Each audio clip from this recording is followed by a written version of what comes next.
Next sentence, he says, and the next morning, we had to go along to the jeweler and get it cut off. So this is pretty straightforward, right? When we're talking about this kind of sentence, going to the jeweler, so 그 다음 날에 아침에 우리는 보석상에 함께 가서 반지를 잘라내야 했어요.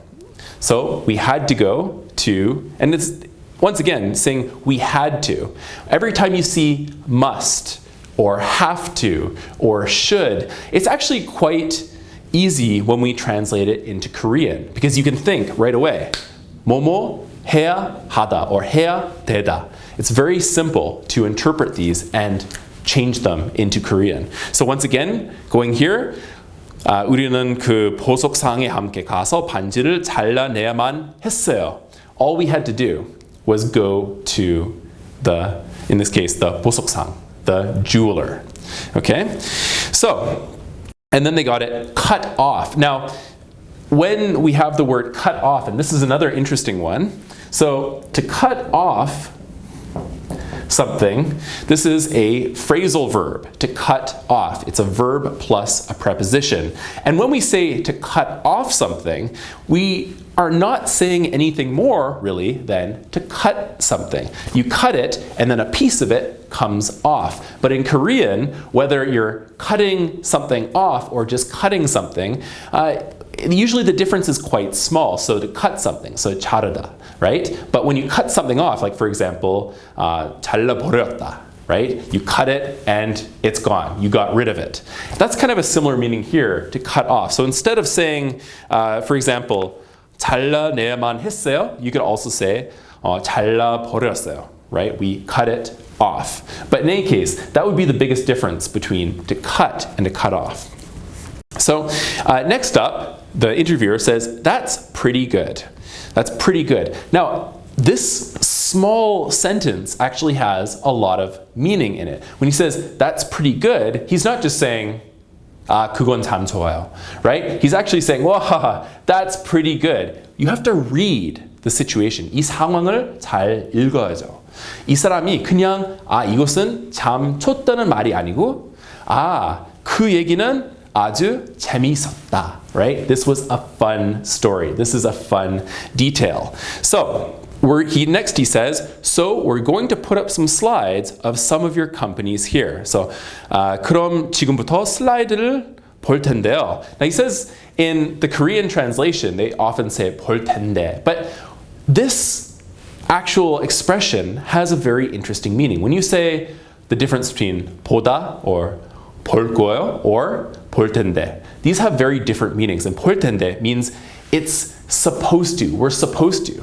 But why does the translator for the TED Talk translate it into 볼 텐데 instead of saying just 볼 거예요? 저희는 슬라이드를 볼 거예요. The reason for that, of course, is the interviewer is not controlling the slide. He does not have the clicker. He does not have the remote for the slide presentation. So he can't say 저희는 이제 슬라이드를 볼 거예요. He can't say that. He does not know for sure. So when we're translating a sentence where we can see the situation, 어떤 상황을 보고 그 사람이 분명히 어떤 컨트롤이 없다는 그런 상황에 그러면 이 사람이 이렇게 말했을 때는 저희는 확실히 이렇게 할 것이다, 그런 거 아니잖아요. 그 사람이 그런 컨트롤가 없어요. 그 리모트가 없어요. 그래서 그 사람이 그 사람 입장에서는 우리는 이것을 볼 텐데, we should be able to see this if the person controlling the slides is going to change a slide, right? So this is a very important point that we need to remember while interpreting something. So we're going to put up some slides of your company. So 당신의 회사들 중 몇 개입니다. So we're going to look at a few of your companies. So 처음에는, let's see, in the beginning, you've started one or two in your time. Now, this is quite difficult because when he says this, what is he talking about? You've started one or two in your time. You've started one or two what? right? And this is sometimes what we call the pronoun game. It means that we're talking about something that we previously discussed. And when we're interpreting, something I don't want you guys to do is repeat the pronoun game. So in here he says, we're going to look at one or two. So even in Korean, if you say 처음에는 뭐 한두 개 정도로 시작하셨네요, right? So in the beginning, you started one or two companies, didn't you? But he didn't say companies. He said, 뭐 in this case, he says 한두 개 정도, 한두 개 in this case. And he said things. Well, this is not a good interpretation because if we're interpreting it, the person who is listening might be a little confused because maybe you think that you interpreted the previous sentence correctly. But then in the second sentence, you're not clear about the noun that you're talking about. So a lot of times this creates confusion when you're interpreting. And it's something we want to be very careful of. Okay, so here instead of saying 한두 개, you could say 뭐 한두 가입 or 한두 회사를 시작하셨네요. Right? In that case, we're a little bit more clear about what he's talking about. So now you asked me, so I suppose you're not going to be able to kick me off the stage since you asked the question. So, it depends what the answer is. But And let's also talk about kicking someone off the stage. Right? So to kick someone off of somewhere, now this is a very difficult thing to translate into Korean because when we say kick off in English, it means to make someone leave somewhere. And it's not quite appropriate just to translate that to, for example, 가게 하다, to make someone go. It doesn't sound quite right. And probably the best thing that you'll see in this kind of situation would be a word like 쫓아내다, right? 어떤 사람을 어디에서 쫓아냈어요, right? We made someone, we chased someone out. Well, 쫓아내다 literally means to chase someone somewhere, to chase someone out of somewhere. But in this case, to chase someone off of stage, in this case, would be very similar in meaning. So that would probably be the closest translation. So if you hear the word to kick someone off or to kick someone out, it would probably be quite appropriate to use the word 쫓아내다 in this situation. Now, also, in this thing, you're not going to be able to kick me off the stage. Now, this is kind of a worry. You see that when he's saying this, he's kind of worried. So when he says, I suppose you're not going to be able to.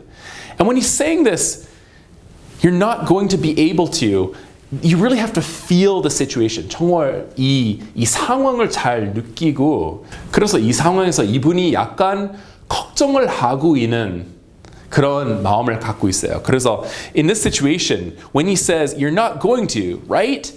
A really good thing to put at the beginning of that in Korean would be 설마. 설마 그렇게 하지 않으시겠죠? Right? 설마 날 여기에서 쫓아내지는 않으시겠죠? Right? That would be a perfect interpretation of the sentence, to add 설마 to the beginning. Even though there's nothing in the sentence in English that requires that kind of 설마 to be used. Like usually if we have 설마, we would end a sentence in English with, aren't you? Right? There's no way that you would do that, right? 설마 너는 그런 것을 하지 않겠죠? Right? We don't have anything in the sentence that would translate directly to 설마. The 설마 here would be more for the feeling of the sentence, because we want to be able to show the original feeling in English in Korean when we're interpreting it to someone else. So up next, then the interviewer says, well, I'm not going to chase you off the stage, but it depends what the answer is, though. It depends what the answer is. And it depends on, something depends on, or something is possible depending on. So depend, in this case, is a very oftenly used grammar in English. So something depends on something. Right? When something depends on something, we usually say 어떤 것이 뭐뭐에 달라서 다르겠다. Right? So 그건 답변을 어떻게 하시냐에 달려 있습니다. So in this case, it depends on what you're going to say. So 뭐뭐에 따라서 다를 수도 있다. Right? That's one way of saying depends. But in this case, he's just saying 뭐 어떻게 뭐 하시느냐에.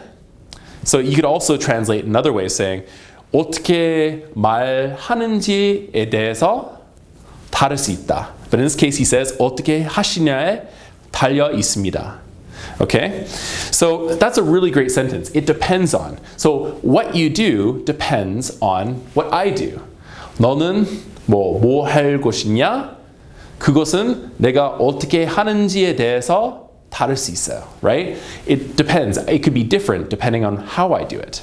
Okay, so I hope that as you guys followed along with me today, you could see that there are a lot of things that native speakers say in everyday conversation that are quite difficult and also quite ungrammatical. But your job as an interpreter requires you to be able to listen to these things and be able to make proper judgments. Like we said, there were some situations where he said 3 adjectives in a row, like big, huge, big, where there's no reason for that. What are you going to do? You can't just sit there and say, well, 크다, 거대하다, 크다, and just try to translate every single thing. And also, like we mentioned, don't get caught on things. If you don't understand, it may not be your fault. It may be because the person is speaking strangely. Like they say half a sentence, stop, and then say a completely different sentence. Like we said, if someone uses a segue and just talks about something randomly, you need to be able to keep up with this. But if you stop and say, 그 단어 뭐였지 나 그거 알고 있었는데 어떡해. If you do that, then you miss the entire conversation and 잘릴 거예요. You're gonna get fired, right? You can't do that. So, I hope you guys enjoyed this part and learned a bit about how to interpret some native speaker dialogues. Once again, this was a great TED Talk with Richard Branson, and please study hard so that you can interpret these things well in the future. All right, once again, I am Adam Sheard, and this is our Global College Advanced Interpretation course. Good luck, guys.